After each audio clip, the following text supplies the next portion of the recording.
Thank you very much for having me for this interview.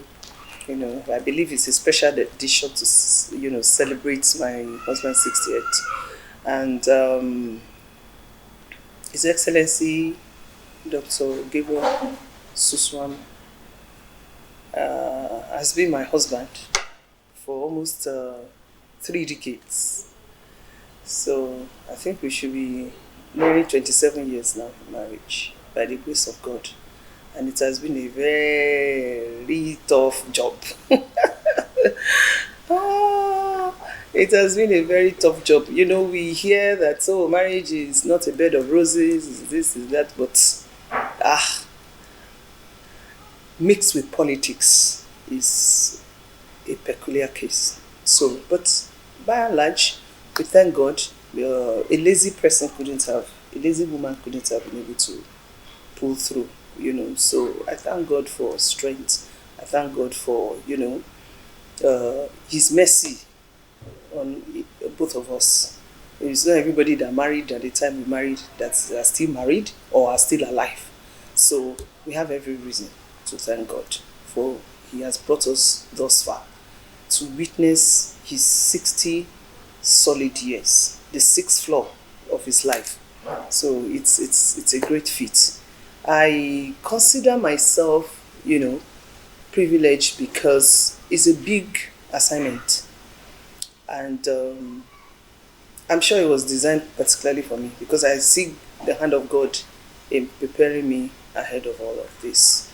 So otherwise, if not for Christ, but we thank God for all the things we've been able to achieve together, all the pains we have gone through together, all, the sacrifices we've together made, the good times, the bad times, of course, they're all there.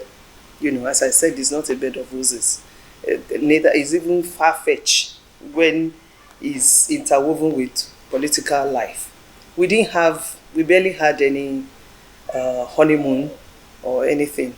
It was just shortly after marriage that he went deep into politics, and that brought his own peculiar challenges. So, as I said in conclusion, we give God praise because it can only be God that we have come thus far. High moment for any human being will be a relaxing, a glorifying, exciting. With politics, you can't have that. You can only have the fanfare in the face of public. you know.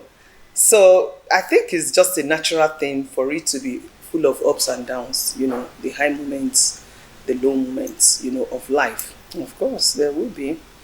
Well, there are quite a few, a journey of 27, almost 27 years.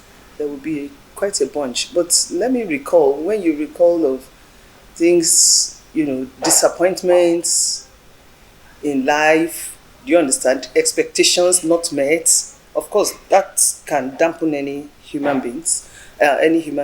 And then when you look at when you have put in a lot of effort and is not appreciated, it can be depressive, you know. So, and then when you look at times that you toil and labor, and in the political front, for example, if you think you have served with all your heart, with all your might, and then you don't get, the expected reaction, sometimes you can be depressed, sometimes you can be, downcasted. And then when you are not able to pull out to do the things that we personally, that is the sacrifice now. When you have to wake up as early as 6 a.m. to traverse to a local government to go and do something, it's not convenient, it's not convenient. When you barely get 4 hours sleep in 72 hours, it cannot be convenient, at the end of the day, and you still have to smile, you still have to be happy and appear happy and make people happy. Those are tough areas of, the public life. Well, I think, as the Bible says, godliness and contentment. Number one, if you put God first, you'll be able to pull through life. You'll be able to, with the love of God, you will be able to love each other even when you're unlovable. So godliness, number one.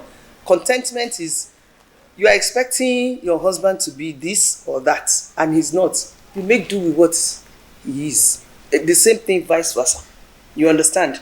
So those are things that uh, makes any relationship to last. And then when you talk about tolerance, everything is buttressed around love. If there was no love originally from the beginning, it would be difficult to overcome some certain challenges. But the strong cord of love brings two people together constantly. So you discover that when there's love and it's genuine, whether it's pronounced so or not, you discover that there will be tolerance. You'll be able to overcome and forgive each other. There will be forgiveness. If you don't forgive, Yoruba people used to say that if you don't forgive the wrong of yesterday, you will not have somebody to play with tomorrow, because everybody is bound to wrong you. So husband and wife will wrong each other, you understand? But in the place of forgiveness, we move on. So I think, by and large, and then determination. If you are determined to keep to each other, it will just happen. Well, Akwaya is, I will not lie to you, is an incredible story, and is as good as the mystery of life. Life itself is a mystery. Marriage is a mystery. God is a mystery. So everything centered together is mystery. I cannot explain it because the disparities are just too broad. But God, in his infinite mercy, in his own wisdom, he fashioned it. Sometimes I can't even explain it. My husband himself, I'm sure he can't explain it. So, but for me, given the kind of background, beliefs, and values and virtues, that I was brought up with as a Yoruba girl, you find out that is quite different from the values and virtues that I find where I'm married. But I thank God for the moral standard and the pedigree with which I was brought up, because my father trained us to be able to adapt. Adaptability is the secret. If you're not able to adapt, I've had several friends visit me and they say, "Who? My friend, I can't do this. I don't know how you are coping." But adaptability. I was able to adapt. Because it still boils down to love. When you have the love of God in you, you will know that you'll be able to adapt to any situation. Let me give you an example. If you want to find a way to your husband's heart as a Yoruba girl, you kneel down. If a Yoruba man sees you on your knees, you've weakened him. But if I tell you, if you do that to my husband, it's like you are insulting him. He just feels like, oh my God, why is she on her knees? What is the meaning of this? It's ridiculous. You can't explain that. But you just have to understand each other. Culture varies. But you crippled him. Whatever you want, you will get it. It's the height of humility and submission to your husband as a Yoruba girl. That's a very simple example. But once I saw that, I found another way. What does it take to be? Thank God I have a lot of thief women friends. So, of course, I learn. And they don't even know that I'm learning from them. So, you see, I shouldn't actually tell you this. That's a question that is very pertinent. You know what I mean? It's like you're asking Samson, a Delilah, saying that, what is the secret of your strength? So that I can give you to your enemies. That's just a joke. Now, I wanted you to laugh and everybody has laughed. So basically, you discover that Gabriel Suswam himself did not imagine that he will come this far at this age. That's the truth. It's just a thing of faith. Faith, where faith has brought him. It is purely the hand of God. It's like water finding its channel. That's the way I describe his political. Because there are many times that he just turns his back and something just gingers me and I'm like, I pinch him, and then the next step he gets through with whatever it is. So for me, God first, your own focus second. He focuses on what he wants to get, and then consistency, and then open-mindedness. Desperation is not part of this journey at all. And like I was telling somebody who wanted to succeed him, I said, if you are interested in this seat, let me advise you. How serious are you? He said he's not desperate. I said, very good. That's what you need. If you are desperate, you make a moribund of your ambition. So, my husband has not shown that level of desperation. And that has worked for him over the years. The moment a leader wants to lead with all the desperate things, desperation is completely different from determination. If you are determined, it's different from being desperate. So, and there's a big margin. So he's determined. He's been determined. Each time he goes for office, we talk about it. Why do you want to do this? What do you think you can bring to the table that will be different from, any other person? And by the time we answer those questions, you find out that it drives us. And do you know, once God sees your intention, he just makes it work for you. Once your intention is in tandem with the will of God, it will happen. And I think that's the secret. Well, number one, the first phase of your question, who is Gabriel? Gabriel is a young man. I met him as a young boy, that had prospects, a young lawyer, and simple. He was very humble. I saw him as humble, and he was open to me, and so far he has been stable in character. And if you ask me if I knew he was going into politics, if I was going to marry him, probably not at that time. What would have been different was that, sit down, my wife, after we marry, I'm interested in politics. Then we would have sat down and agreed on some terms. That is no doubt. We would have done that. Because, you see, when you are going into marriage for the first 5 years, you're supposed to consolidate your family and make your family a formidable unit of your life. Not 3 months after marriage, then you go into campaign field out there in the day, in the night, no rest, no time together, everything was on the move. So, that's what we would have done differently. If it was before the wedding, I would have told him, first 5 years, we're not going to do politics. We're going to raise our kids and, establish ourselves in this union. But that didn't happen for some reason. I leave it to God. He's the one that is the master planner.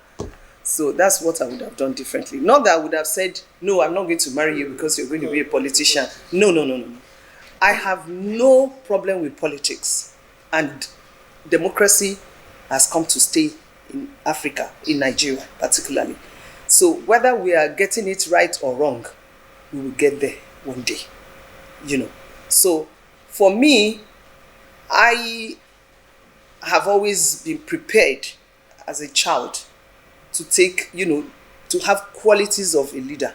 So if my husband was to vie for leadership position, I wouldn't have been the one to stand in his way. And you can't stop the hand of God. It only takes better planning so that, no other aspect of your life is suffering because of, politics. In politics, you agree with me, it's highly distractive. It's full of a lot of distractions. I want to celebrate you and jubilate and thank God for 10 years, 20 years, 30 years, 40 years, 50 years, 60 years. I've never ever joked with birthday celebrations. First, I was born like that. I was born into that. My father celebrated his birthday every year with all his kids and cake. So, for me, every opportunity I have to celebrate life, once you are alive, you have to celebrate. I don't play with it. I don't joke with it. And I put God in the center stage. Now, another thing is that 60 is peculiar. It's a landmark in one's life, and it helps you. Yes, it's a diamond jubilee. So you see, diamond jubilee. Jubilee means jubilation. So I would like to celebrate my husband, jubilating and celebrating life, celebrating health, celebrating achievements, celebrating impact, and celebrating, hope for a better tomorrow. So it's all about gratitude to God. I would like to celebrate by giving thanks to God and, hoping that, this period will make us to think back, retrace our steps, remember where we're coming from, know where God has brought us, and be able to strategize to where next we want to find ourselves. So for me, it's worth celebrating, and I would like to celebrate and all well-wishers to join us in this celebration in giving thanks to God for his life. Well, thank you so much for identifying my NGO to have made impact. I don't think I should be the one to judge myself in this aspect, in this regard. I have put in my effort. I have sustained the effort over the years. I think we registered that NGO in 2008, and by the grace of God, we're still waxing on, However, I would have loved to have expanded much more beyond where we are. But unfortunately, the circumstances, this, peculiar situations surrounding where we operate has kind of slowed us down, but we're on. For example, the 3 clinics of HIV/AIDS that we established since 2008 in 3 senatorial districts, they're still very functional. They're still making impacts. They've impacted a lot of lives around where they are located, and they're still making the impact still today. And we hear feedbacks of gratitude, appreciation because of lives that have been saved, because we handle opportunistic infection as well, surrounding the HIV clinics. Then you find out that in the area of our skills acquisition, we're still making waves there, we train people in different skills.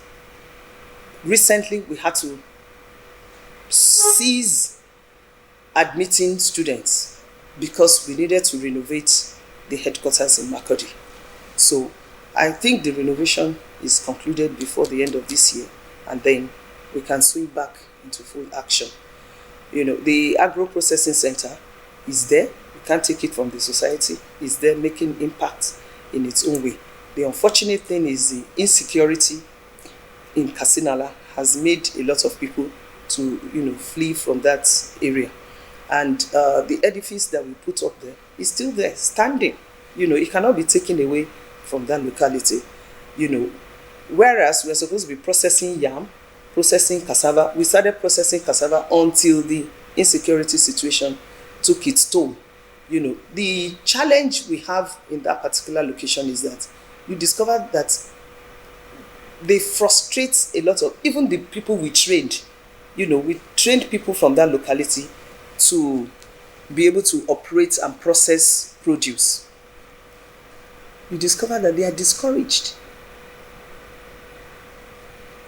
The neighboring people just keep jumping the fence, proliferating, taking parts of tractors, taking parts of tricycles, and all manner of things.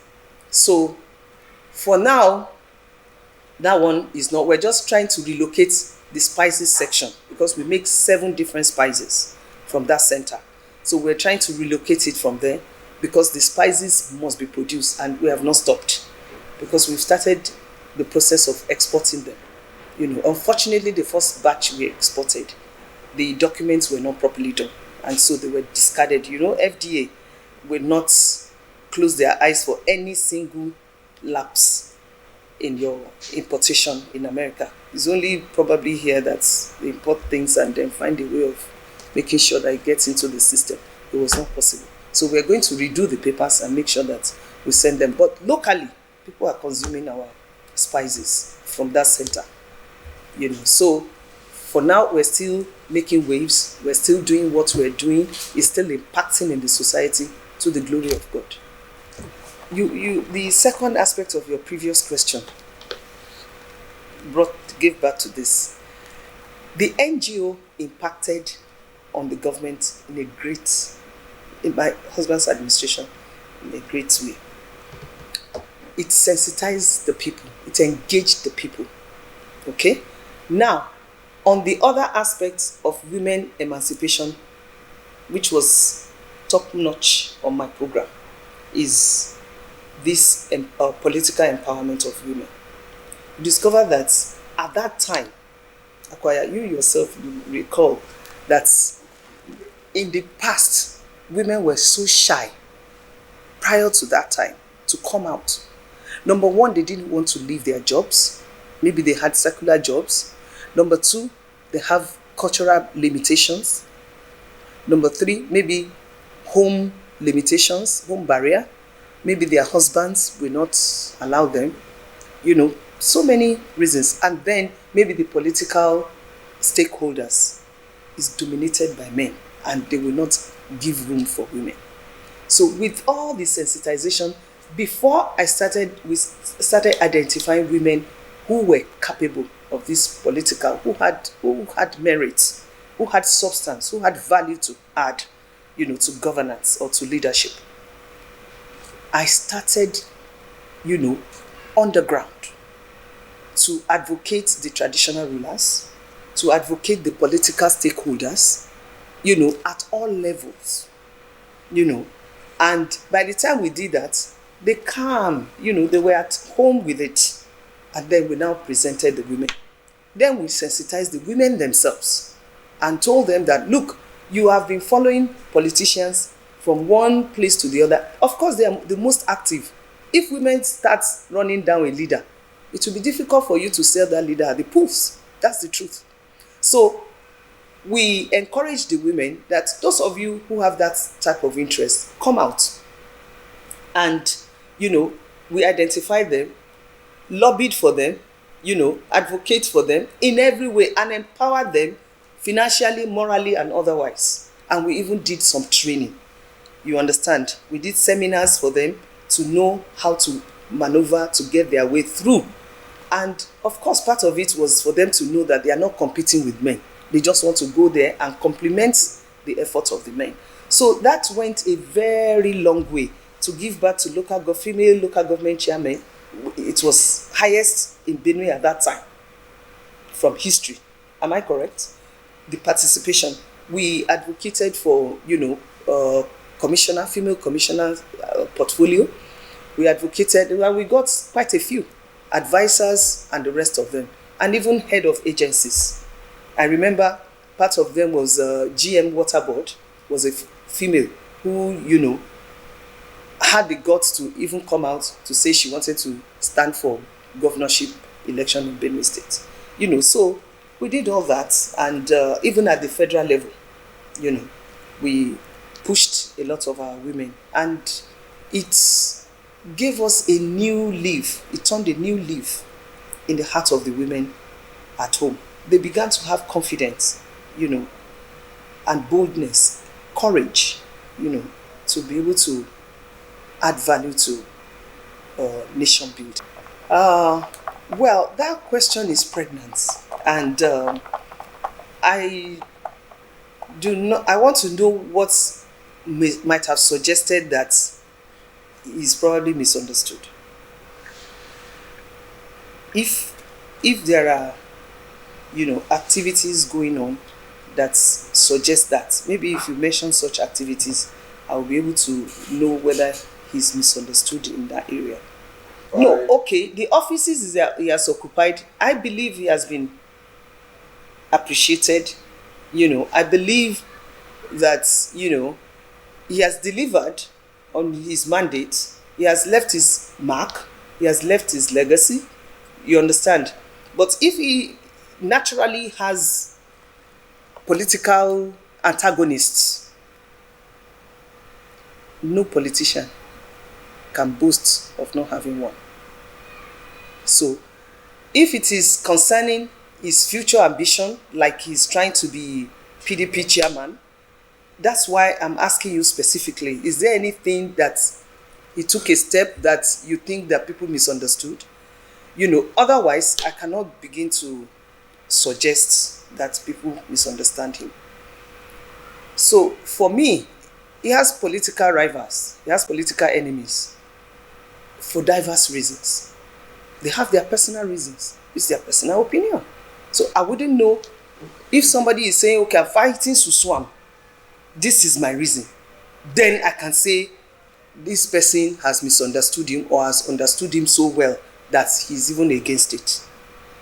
Otherwise, I wouldn't know why his political opponents have decided to go on that against him or otherwise. You've answered the question. Thank you. I wouldn't know. Yeah. And I would really like to know. For me, my kind of politics, if I'm with you today, we're in the same camp, and you have done something that I think is wrong, or you are taking a stand that I cannot stand with you on that note, I would not fight you. We'll sit down on a round table and say, look, you're going this way, I want to go this way. That doesn't make us enemies. We can differ on policies, we can differ on philosophy of life, we can differ in ambition. So, or you're looking for this, I'm also looking for it. I cannot step down for you, so go and find it your own way. I will find it my own way. You go your way, but you don't need to destroy each other. You don't need to be at each other's throats. Because when you do that as leaders, it shows you're a desperate leader. And a desperate leader will always look for destruction. It must be me, otherwise I will destroy it.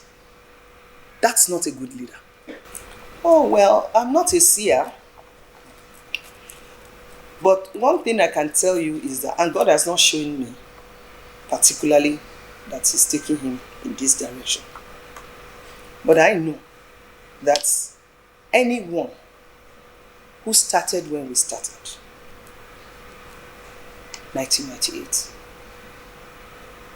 and has come this far, contested, I think, 7 elections, and has won 5, I think I want to be an Angama lizard and nod my head and say, well, kudos. Because 5/7 is remarkable politically.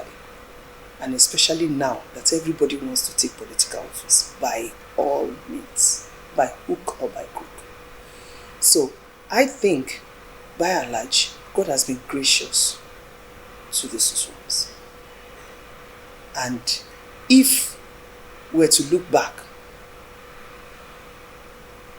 even if we don't have such opportunity again, what we have done is impactful. If the opportunity presents itself, oh yes, we are still willing to serve. As you said, 60 is a young age politically. We're still willing to serve. And thank God, the man is energetic. Myself, I'm energetic. We are very youthful.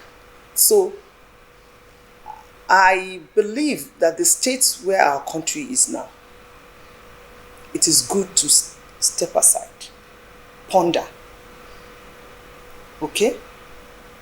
Assess the situation and let us see where the country is dwindling to. And we can only do that prayerfully, and pray that it does not implode on every one of us. For us, we have sacrificed, we have labored, we have put in our best, our time, our youth, our energy, our resources, our intellectual, intellect. We have intellectually, impacted in one way or the other at all levels. So for us, we do not want to see a worse Nigeria from when we started. We want to see a better Nigeria. And whatever we can